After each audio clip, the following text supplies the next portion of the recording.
안녕하세요. 위대한 요리장의 생애와 맛있는 맛 이야기 요리사 프랑연구소 김강호TV 김강호 교수입니다. 이번 시간에는 여행과 음식문화 그 38번째로 대한민국 서울의 일반적인 중산층 가족의 연말 가족 모임은 어떻게 하는지 알아보기 위해 주객으로 초대된 저의 사촌동생 가정을 직접 방문하여 서울의 보통 가족들은 어떻게 연말 음식을 차리는지 살펴보고 또 일반적인 가족 모임의 분위기는 어떠한지 탐방해보는 시간을 갖도록 하겠습니다. 여러분 안녕하세요. 김강호TV 김강호였습니다. 오늘이 2024년 12월 21일 토요일 오후 6시인데요. 오늘은 우리나라 대한민국의 일반 가정집에 송년회 문화가 어떤지 좀 탐구해보는 시간을 가져보려고 합니다. 사촌동생 집에서 가족 모임이 있는데 천호역에서 내렸습니다. 같이 한번 들어가 보겠습니다. 기대됩니다. 한국의 송년회는 한 해를 마무리하며 갖는 연회로서 일반적으로 12월 중하순에 이루어지는데요. 보통 이 자리에서는 한 해를 되돌아보며 서로 친목을 다지는 시간을 가지며 음주 가무를 함께 하게 됩니다. 예전에는 망년회라는 용어를 썼지만 한국국립국어원은 어원이 일본어에서 유래됐다는 이유로 송년 모임으로 순화하였다고 합니다. 저희 가족은 매년 이즈음인 12월 연말이 되면 유난히도 친하게 지내는 동생 남매들의 가족들과 송년 식사를 하게 되는데요. 오늘은 천호동 광찬 동생의 집에서 새가족 11명의 식구들이 모여 분주하고 기대되는 송년 모임을 시작하게 됩니다. 안녕하세요. 뷔페를 차렸네. 이 김밥만 와이프 한 거예요. 김밥만. 그러니까 야, 김밥만 와이프 한 거예요. 그럼 어디서 가져온 거야 이거 다? 김밥만. 어디서? 요즘에 가정집에서도 이렇게 할 수 있는 거야? 여기 종류도 뭐 와사비 간장에 오리엔탈 연어 소스에 뭐 요거트 드레싱. 야, 이게 다 전부 다 테이크아웃 출장하신 거예요? 요즘의 출장 음식 서비스는 기업의 행사부터 개인의 모임까지 다양한 이벤트에 적합한 뷔페 음식을 전달해주는 음식 서비스를 말합니다. 이처럼 요즘에는 개인의 상황에 맞추어 이벤트 맞춤형 음식을 제공하고 있더군요. 정말 예전에는 결혼식이나 돌잔치, 회갑잔치 등 특정 공간의 연회장을 포함한 행사를 음식과 같이 서비스하곤 하였는데요. 오늘처럼 가정집을 포함한 행사의 홈파티도 출장 뷔페를 이용할 수 있다는 세상에 놀라울 뿐입니다. 정말 대한민국 배달의 민족 맞고요. 여러분들은 지금 여성들의 천국에 사시고 계시는 것이 분명합니다. 아무튼 평소에 음식을 장만하시느라 고생하셨던 제수씨의 부담이 살짝 덜어지는 것 같더군요. 야, 요즘에 세상이 좋다 보니까 요즘에 가정집에서도 전부 다 호텔 뷔페를 맞춰서 했다고 합니다.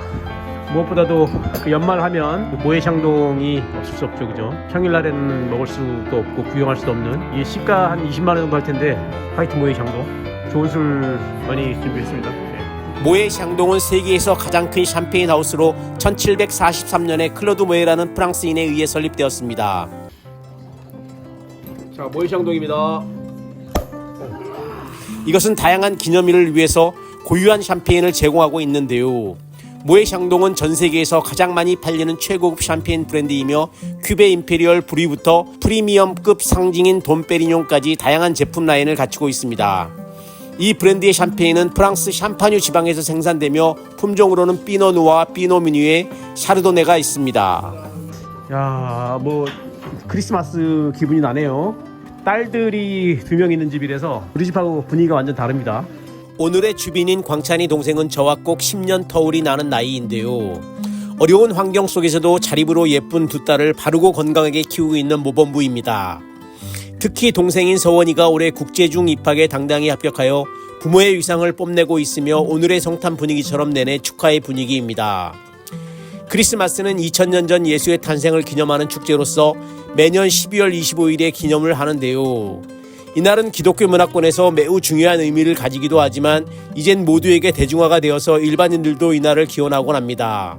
크리스마스 트리는 16세기 독일의 종교개혁가 마틴 루터가 처음 시작한 것으로 알려져 있는데요. 마틴은 밤하늘의 별이 상록수에 비춰지는 것을 보고 감명을 받아 트리를 만들었다는 이야기가 전해지고 있습니다. 야, 달리는 날이라고 상쾌한 스틱이라고 숙취 해소약을 준비했나 봅니다. 참 대단합니다. 제가 원래 술을 많이 먹는 사람이 아니라서 이런 거 처음 봤는데요. 복숭아 맛 생전 처음 먹어보는 맛입니다. 사실 저는 술을 많이 먹는 사람도 아니거니와 숙취 해소제에 믿음이 전혀 없는 사람인데요. 숙취 해소제는 술 마시기 전후의 숙취를 예방이나 해소하기 위하여 복용하는 일반 식품으로서 주로 음료나 알약 형태 등으로 판매됩니다. 현재는 의약품으로는 허가받지 않아 마트나 편의점 등에서 누구나 손쉽게 구입이 가능한데요. 이러한 숙취 해소제는 주로 몸속의 분해 해소 활동을 돕는 데 초점을 맞추고 있습니다. 하지만 전문가들은 숙취를 빨리 해소하기 위해서는 보조제보다는 물과 당을 충분히 보충하는 것이 더 효과적으로 말합니다. 이처럼 숙취 해소제를 사용해도 극적인 효과를 보지 못하는 사례가 많으며 공식적으로 전 세계에서 숙취 해소 기능을 인정받은 제품은 현재까지 없습니다. 그렇지만 내 집을 방문한 가족에 대한 걱정과 건강에 대한 동생 부부의 세심한 배려가 마음에 와 닿는 순간입니다. 아무쪼록 숙취 해소제를 미리 먹어두니 마음의 안도감이 살짝 드는 게 알코올에 대한 부담감이 확실하게 덜어지더군요. 그럼 이제 본격적으로 음식을 구경하러 가봅니다. 우리 그 탐색을 한번 해보겠습니다. 홍어네요, 홍어. 야, 잔치상의 기본 홍어이고요. 육회입니다, 육회. 네, 삼색전. 생선하고 호박하고 있습니다. 자, 돼지갈비하고 모짜렐라 치즈 올린 거네요. 소갈비입니다. 소갈비. 오리고기 빠질 수 없죠. 자, 마스타드 소스. 자, 아메리칸 소스로 만들었습니다. 탕수육인데 탕수육. 냉채. 자, 튀김. 잡채 또 빠질 수 없죠. 잡채. 쓰리 카인드 오브 초밥. 연어, 새우, 문어 있습니다. 이 꽃게 무침입니다. 꽃게. 자, 꽃게 무침이고 제수 씨가 직접 만든 김밥이고요. 네, 탄수화물입니다. 또띠아가 있네요. 또띠아. 자, 중동 요리 퓨전 음식입니다. 탕수육. 자, 프레시 연어입니다. 프레시 연어. 자, 계절 샐러드. 자, 라디치오 보입니다. 좋아하는 라디치오, 드라이 레몬. 자, 체리 토마토. 레몬에다가요. 청포도 있고요. 파인애플 있습니다. 뭐 완벽합니다. 드레싱을 또 소개 안 할 수 없죠. 자, 요거트, 마스타드, 자, 와사비 간장입니다. 초생강, 자, 귤이 보이네요. 발렌타인 21년산 준비됐는데 오늘 완전 퀄라가 될 것 같습니다. 여기까지 가면 안 되겠죠. 놀라울 따름입니다. 오늘처럼 가정에서도 호텔의 전문 조리팀이 훌륭한 요리를 제공하는 시대에 살고 있다는 것이 정말 실감이 나더군요. 제가 처음 경험한 오늘의 출장 음식 딜리버리 서비스는 모임 시 각종 음식 준비에 부담을 덜어주어 주빈 객들이 오늘 행사에 집중할 수 있다는 장점이 있는 것 같습니다. 이어서 소개 안 하면 안 된다고 하는 광희 동생의 비법 요리가 있다는데요. 근대로 만든 된장국입니다. 국. 겉절이 김치도 있네요.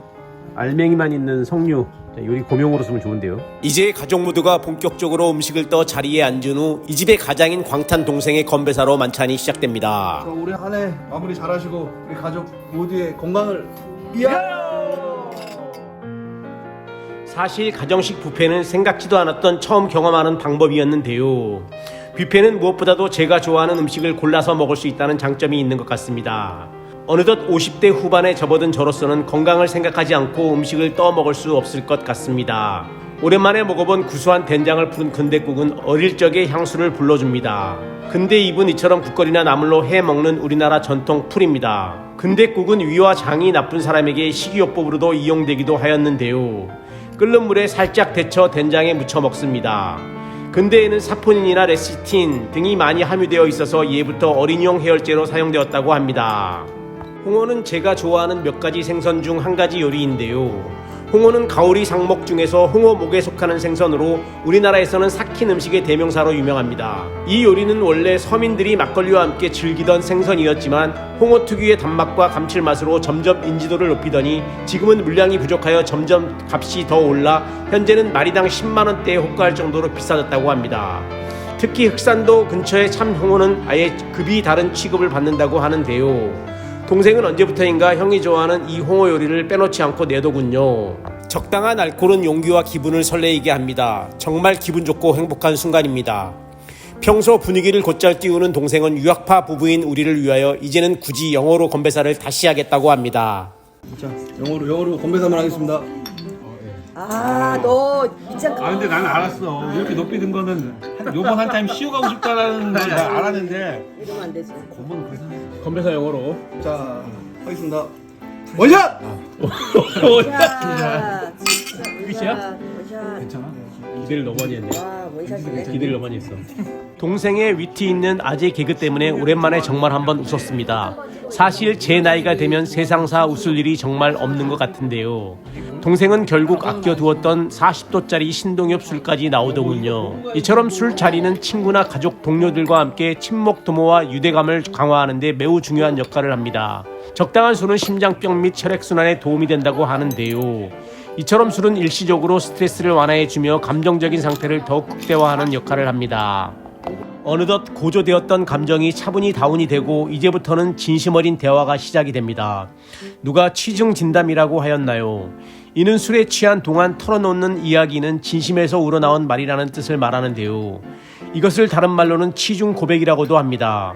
동생은 술만 먹으면 선산의 상석에 조카들의 이름이 빠진 것을 이야기합니다.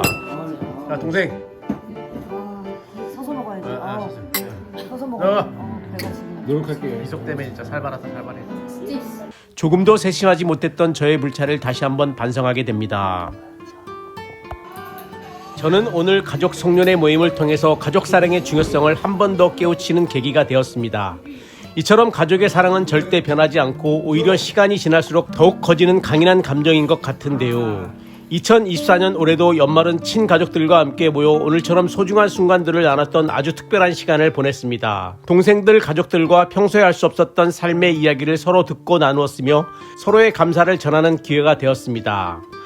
아무 생각 없이 우연히 집은 한 개의 초콜릿에 너를 믿어 라는 글자가 보입니다. 갑자기 눈물이 핑 도는 게 생각이 많아집니다. 여러분 새해 복 많이 받으십시오.